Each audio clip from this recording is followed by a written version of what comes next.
오늘 함께 읽으실 말씀은 히브리서 2장 9절에서 13절입니다. 신약 354페이지입니다. 히브리서 2장 9절에서 13절입니다. 신약 354페이지입니다. 다 함께 읽겠습니다.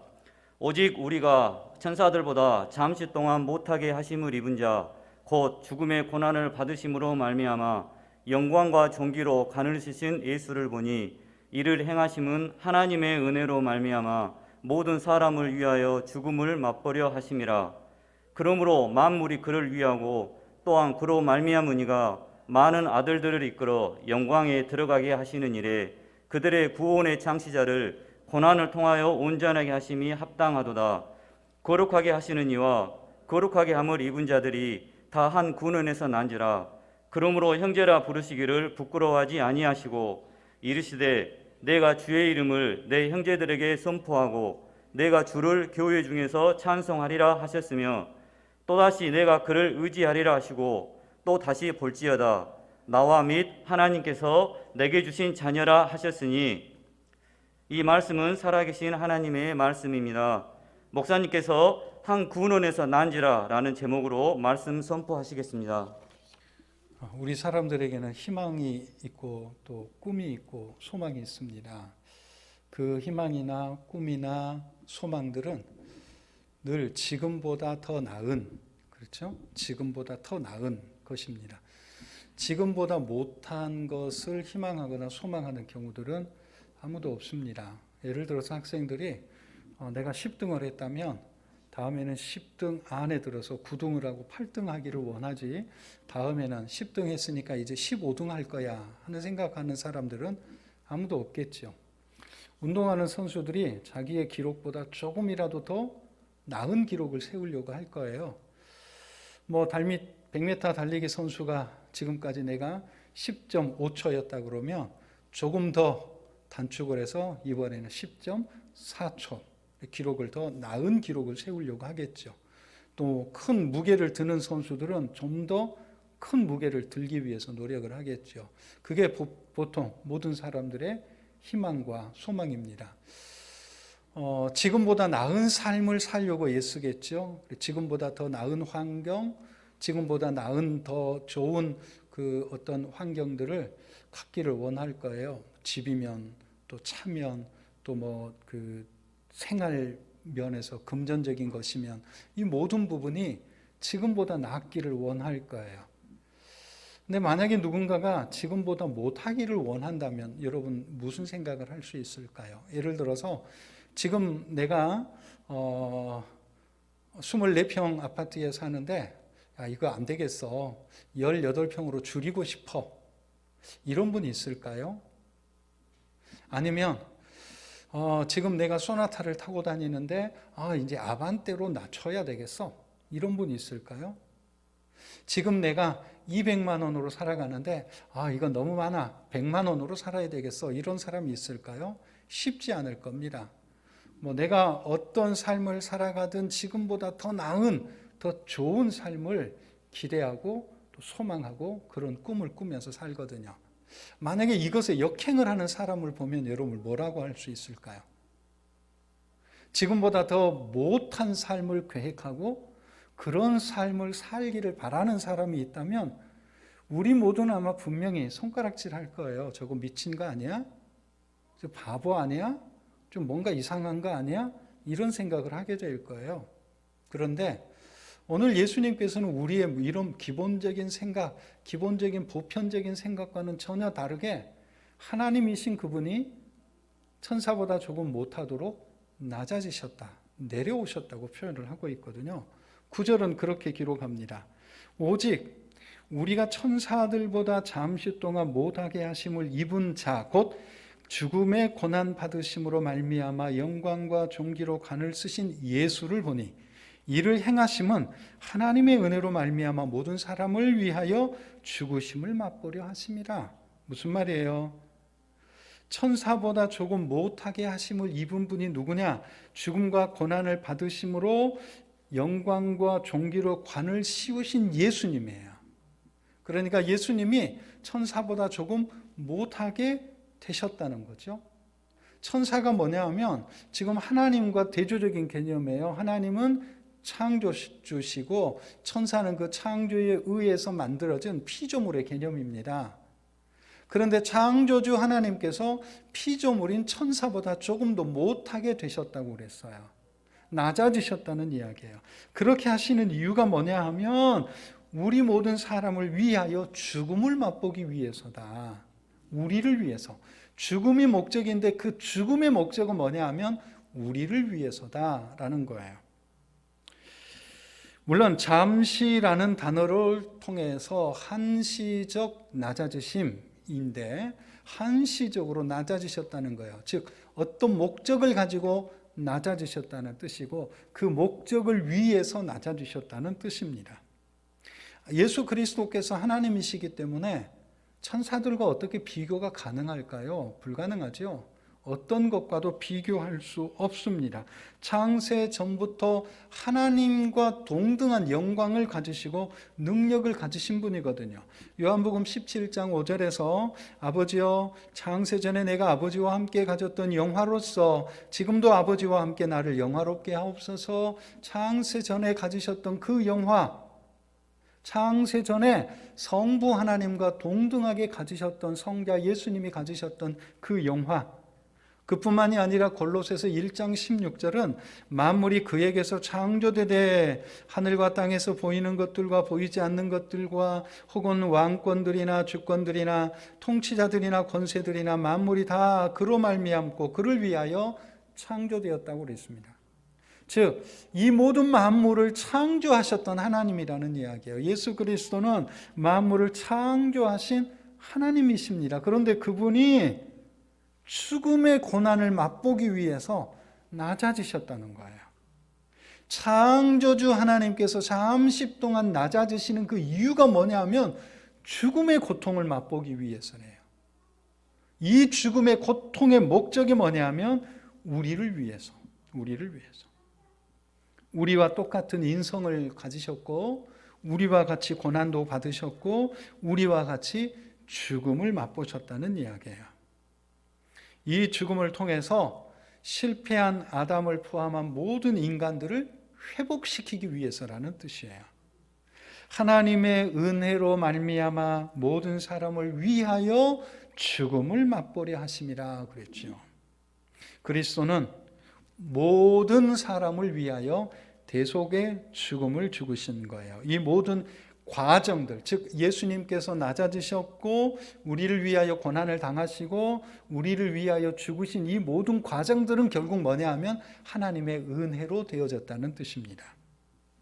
하나님의 은혜로 우리가 예수 그리스도를 통하여 구원받게 되어졌다는 이야기예요.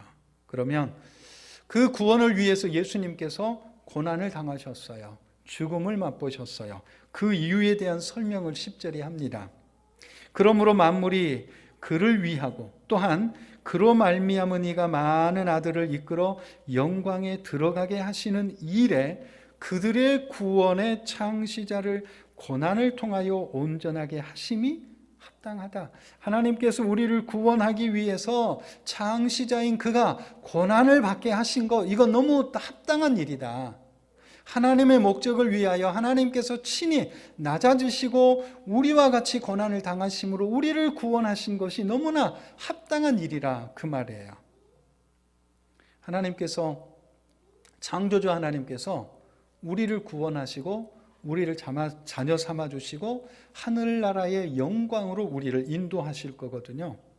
그 일을 위해서는 예수님께서 오히려 낮아지셨고 우리를 위하여 고난을 당하시고 죽어주셨다는 이야기예요.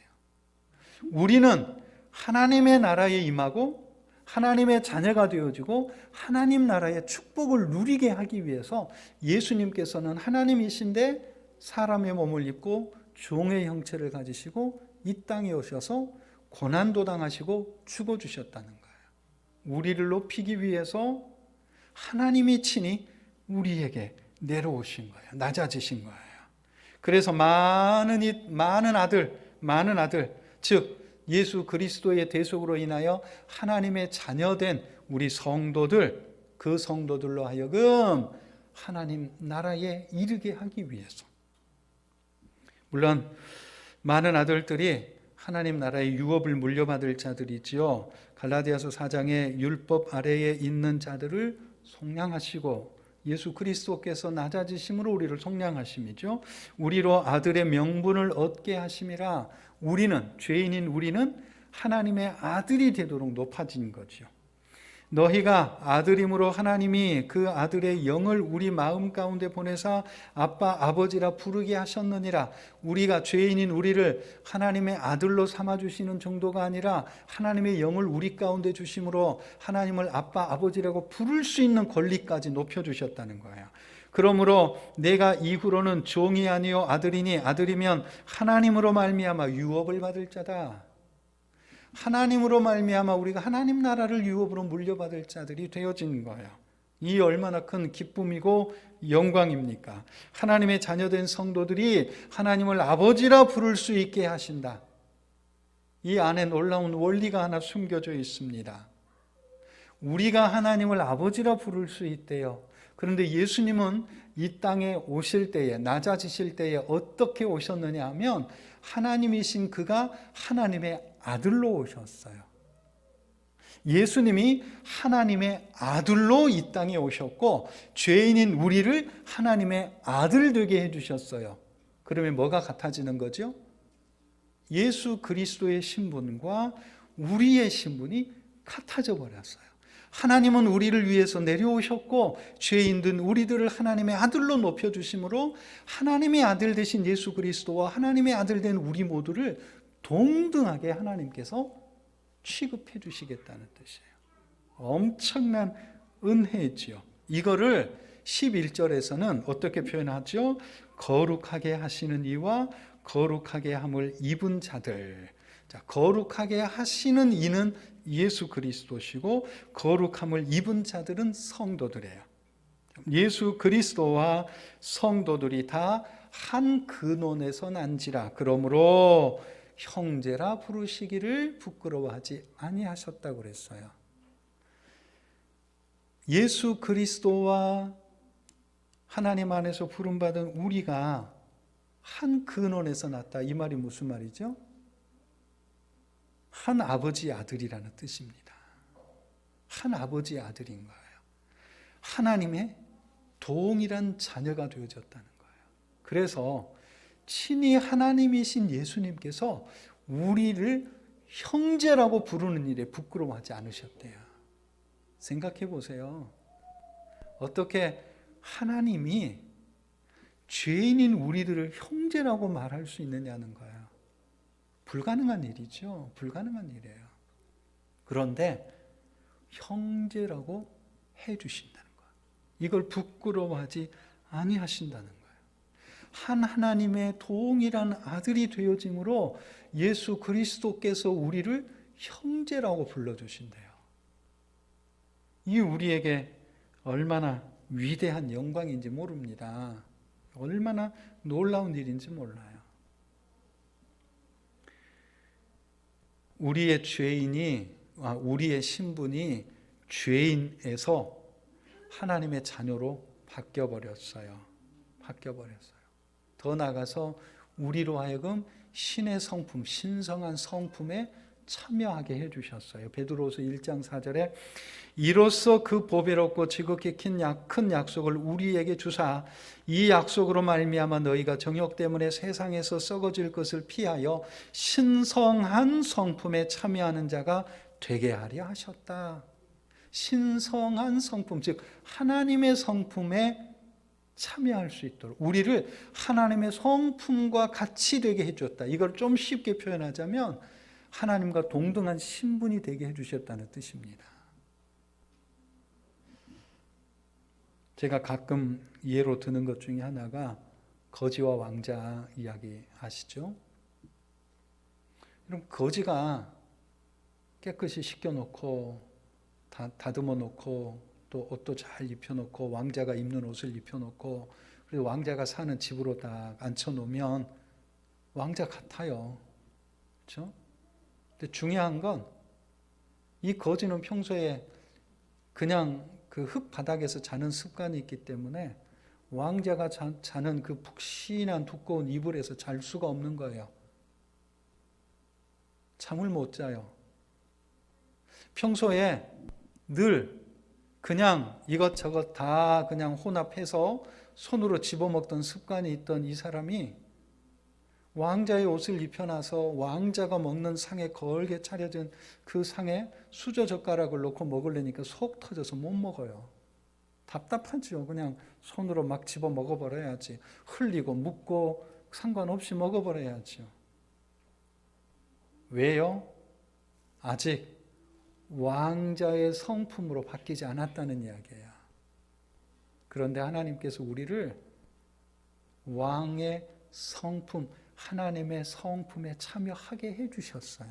우리가 그렇게 되는 게 아니라 하나님께서 그렇게 하게 해주셨다는 이야기예요. 우리는 여전히 죄의 속성을 가지고 있어요. 그런데 하나님의 성품에 이르게 해주신 분이 하나님이세요. 놀라운 거 아닙니까?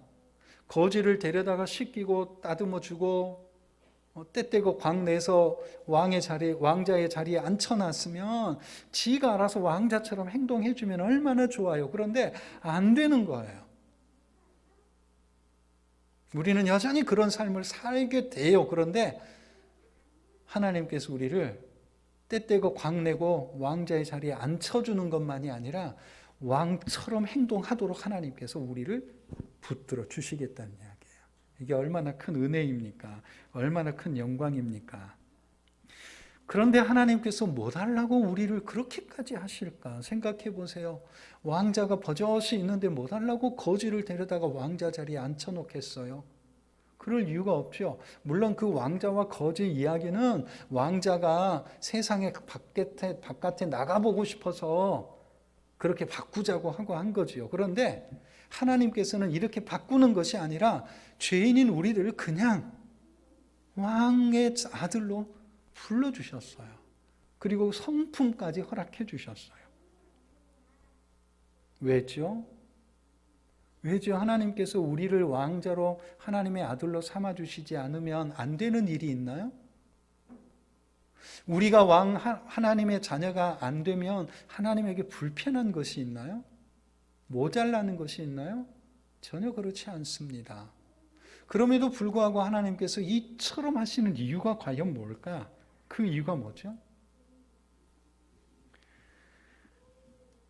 우리를 하나님의 자녀 되게 하시고 하나님의 상속자 되게 하셨다고 요한복음 1장에서 분명히 선언하시거든요.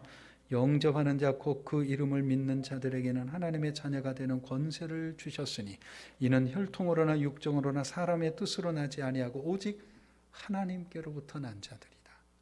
모든 것의 주체가 하나님이라는 사실. 내가 할 수 있는 것은 없다는 이야기예요. 오직 하나님께서 우리를 택해 주셨고 불러주셨고 죄를 용서해 주셨고 하나님의 자녀 삼아 주셨고 거기에다가 하나님 나라를 유업으로 받게 해 주신다는 이야기예요. 하나님께서 놀라운 특권을 주셨어요. 그래서 12절에 보면 이르되 내가 주의 이름을 내 형제들에게 선포하고 내가 주를 교회 중에서 찬송하리라. 내가 그 주님의 이름을 선포하고 내가 주님을 찬양하겠습니다. 그 말이에요. 물론 시편 22편을 인용해요. 시편 22편 22절에 내가 주의 이름을 형제에게 선포하고 회중 가운데서 주를 찬송하리이다. 여기서 말하는 내가 시편 22편은 그리스도의 그 고난에 관한 시예요. 예수 그리스도의 고난과 영광을 찬양하는 시거든요. 그럼 여기서 나라고 하는 내가라고 할 때 이 그 주어는 누구를 가리키느냐 하면 예수 그리스도를 가리키는 거예요. 예수님께서 주의 이름을 형제에게 선포하신대요. 무슨 말입니까? 예수 그리스도께서 형제인 우리들에게 하나님의 이름을 선포한다 그랬어요. 더 나아가서 내가 주를 즉 하나님을 교회 중에서 찬송하겠다고 말했어요. 시편에서는 회중 가운데라고 표현을 했는데 교회 중에서 무슨 말일까요? 예수 그리스도께서 우리를 형제로 부르시는 일에 부끄러워하지 않을 만큼 우리를 형제로 불러주신 거예요. 우리를 형제로 불러주셨어요. 그리고 우리가 형제로서 하나님의 이름을 선포하고 형제로서 하나님의 영광을 찬양하게 해주셨다는 뜻이에요. 이 형제라고 하는 단어가 쉬운 단어가 아닙니다. 우리는 그냥 형제라고 할 때 그냥 형제인가 보다라고 하는데 유대인들에게 있어서 이 형제의 개념은 훨씬 더 큽니다. 예를 들어서 이 유대인들은 신앙 공동체, 운명 공동체를 표현하는 단어예요. 그래서 신약에서 그런 비유가 나오잖아요. 형제가 저녁에 와서 먹을 걸 달라고 하는데 이 유대 사회의 개념에서 보면 형제여 내가 먹을 것이 없으니 먹을 것 좀 주세요라고 말하면 반드시 줘야 됩니다. 또 형제여 해가 떨어지고 잠잘 곳이 없는데 나에게 방을 내주십시오라고 말하면 반드시 줘야 됩니다. 왜냐하면 형제이기 때문에요. 이게 운명 공동체라는 거거든요. 유대 공동체는 신앙 공동체이면서 동시에 운명 공동체입니다. 그래서 형제라고 말하면 안 하면 안 되는 거예요. 이 정도로 강한 표현입니다. 그런데 우리는 예수 그리스도와 형제가 되어졌어요. 예수 그리스도 안에서 우리 모두는 한 형제로 부름을 받았어요. 예수 그리스도의 이름을 부르는 모든 자들이 하나님의 자녀이기 때문에 예수 그리스도의 이름을 부르는 모든 자들은 예수 그리스도 안에서 한 형제가 됐다는 이야기예요. 그러면 형제인 우리가 해야 될 일은 뭐냐 하면 교회에서 주님을 찬양하는 거예요. 교회를 통하여 하나님의 영광을 드러내는 일을 해야 할 사람들이 누구냐면 형제들이라는 뜻입니다. 결국 예수님께서 왜 낮아지셨을까? 단순히 우리를 구원하고 우리를 하나님의 자녀로 높이기 위한 것이 아니라 그래서 하나님의 영광을 찬양하게 하기 위해서라는 뜻입니다. 예수 그리스도께서 낮아지신 이유는 우리로 하여금 형제가 되게 하고 그래서 하나님의 찬양을 드러내게 하는 거예요. 이게 목적이라는 이야기입니다. 그러므로 사랑하는 성도 여러분, 우리는 형제예요. 우리는 형제예요. 형제인 우리가 서로 형제가 먹을 것이 없다고 내게 먹을 것을 요구했는데 내가 주지 않아요. 그런데 이 형제가 굶어 죽게 됩니다. 그러면 이 죽은 형제에 대한 생명의 책임이 누구에게 있다고요? 주지 않는 사람에게 있다고 그랬거든요. 이 형제가 저녁에 잠잘 곳이 없어요. 그래서 방을 내어달라고 요구를 했는데 싫다고 내어 쫓았어요. 그런데 이 형제가 밖에서 죽어버렸어요. 그러면 이 죽어버린 형제의 생명에 대한 책임이 누구에게 있다고요? 거부한 그 형제에게 있어요. 이게 유대 공동체입니다. 형제의 개념은 그런 거라면 오늘 우리를 형제로 부르신 이유가 과연 뭘까? 내 형제에 대하여 우리는 어떤 책임의식과 의무감을 가져야 되는가를 생각해 봐야 되죠. 지난주에 말씀드렸듯이 우리는 사회적 책임을 가져야 하고 교회 공동체적인 책임의식이 있어야 되거든요. 그런데 이런 책임의식이 없어버리면 이 공동체는 무너지게 되어 있습니다. 교회 공동체는 한 운명 공동체예요. 예수 그리스도 안에서 지체되어진 공동체거든요. 그러면 우리 서로가 형제의식을 가져야 됩니다. 아파하는 형제, 쓰러져 있는 형제 있으면 그 책임을 다 해야 돼요, 내가. 고난당하여 있는 형제가 있으면 그 책임을 내가 다 해야 된다 그 말이에요. 그건 내 의무예요. 내 의무예요. 왜요? 그 형제가 그것 때문에 쓰러져 버리면 그 쓰러진 형제에 대한 그 책임이 누구에게 있어요? 내게 있다는 이야기예요. 그러므로 돌아보지 않아도 될 일이 아니라 반드시 돌아봐야 된다는 이야기예요. 이것을 좀 더 확대를 해서 교회가 하나님의 영광을 드러내는 것 중에 하나가 뭐냐 하면 세상에 대한 책임을 다하는 거거든요. 교회가 세상에 대한 책임을 다하지 아니하고 세상이 무너져 버리면 무너진 세상에 대한 그 책임이 누구에게 주어지느냐? 우리에게 주어진다는 이야기예요. 세상 저것들은 망해도 망해도 돼, 저것들은 망해야 돼 라고 우리가 생각할 것이 아니라, 그래서 우리가 형제의식을 가지고 뭘 해야 될 것인가를 찾아내야 된다는 이야기예요. 우리가 무너져가는, 망해져가는 세상을 향하여 가장 크게 책임의식을 가지고 해야 할 일 가운데 하나는 예수 그리스도의 복음을 선포하는 거죠. 그것이 가장 우선이고 먼저겠죠. 그러나 또 한편으로는 그리스도께서 복음만을 외치는 것이 아니라 병자들을 치료하셨어요. 가난한 자들을 돌보셨어요. 그렇듯이 우리 역시 그런 형제의식을 가져야 된다는 이야기죠. 맞아요.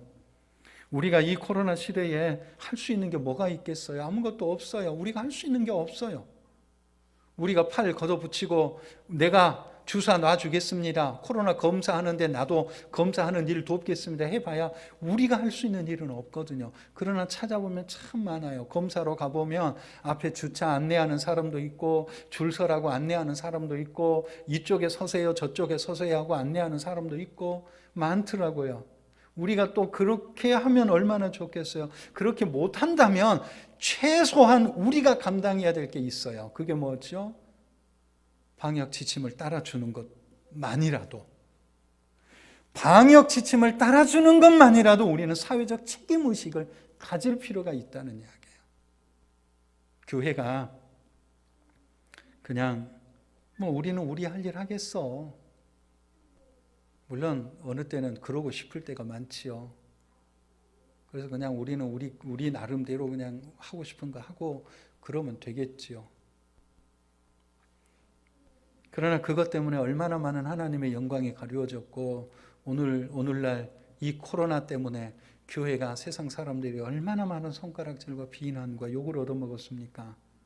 결국 하나님의 영광을 드러내야 될 교회가 하나님의 영광을 다 가리워버렸어요. 오히려 예전보다 더 극단적으로 교회를 싫어하는 사람들이 더 많이 생겨버렸어요. 그리고 교회에 대하여 부정적인 이야기를 해도 이제 더 이상 그것에서 반박할 수 있는 사회적 분위기가 사라져버렸어요. 오히려 반박하면 더 이상한 사람이 돼버릴 정도로 환경이 변해버렸어요. 누구 책임이죠? 우리 책임이란 이야기예요. 형제의식을 처음부터 형제의식을 가졌어야 돼요. 책임과 의무를 다해야 돼요. 그러지 않았기 때문이에요. 그러지 않아서 생긴 일이에요. 그러므로 사랑하는 성도 여러분, 우리 교회는 늘 하나님을 찬양해야 되는데, 우리끼리 노래 부르는 것이 찬양이 아니라 교회를 통하여 하나님의 영광을 세상 사람들에게 선포하고 증거하는 것이 하나님을 찬양하는 것이거든요. 그럼 우리는 이 사명을 감당할 수 있기를 바랍니다. 예수님께서는 교회를 세우기 위해서 십자가에 죽으신 게 아니에요. 교회를 통해서 하나님의 영광, 하나님의 나라를 확장시키기 위해서 죽으셨거든요. 예수님께서 이 땅에 오셔서 낮아지신 이유는 우리를 존귀하게 하나님의 자녀로 높여주기 위해서 죽으신 것이 아니요, 낮아지신 게 아니거든요. 그렇게 하나님의 자녀된 우리들을 통하여 사회에 나가 세상을 변화시키고 소망 없고 희망 없는 세상에 희망의 등불이, 소망의 등불이 되게 하기 위해서 우리를 높여주신 거거든요. 그러므로 교회는 먼저는 성도들이 서로 형제가 되어야 되겠죠. 우리는 형제의식을 가져야 돼요. 우리는 서로 형제여야 돼요. 내가 저 사람이 죽으면, 저 사람이 고난을 당하면, 저 사람이 실패하고 넘어지면 그 책임이 내게 있다는 형제의식을 가져야 되고, 세상을 향하여서도 역시 마찬가지입니다. 저 영혼이 구원받지 못하는 책임이 내게 있다는 거, 이 사회가 무너져 버리는 거 우리 성도들에게 교회에 있다는 사실 우리는 잊어버리면 안 돼요. 그게 형제입니다. 하나님께서 우리를 그렇게 형제로 부르신 줄로 믿으시길 바랍니다. 그러므로 교회는 반드시 한 형제가 되는 것과 더불어서 세상을 향하여 형제의식을 가지고 책임을 다하는 그런 교회, 그런 성도들, 그런 우리 모든 서연의 가족들 되어질 수 있기를 주의 이름으로 축원합니다. 우리에게 소원이 하나 있네.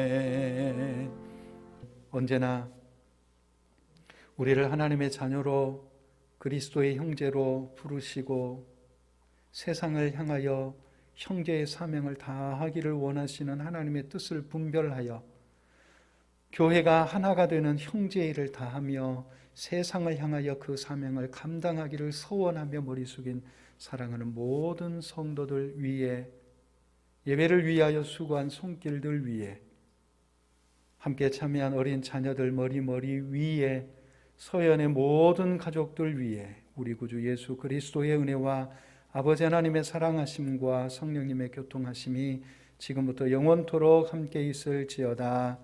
아멘.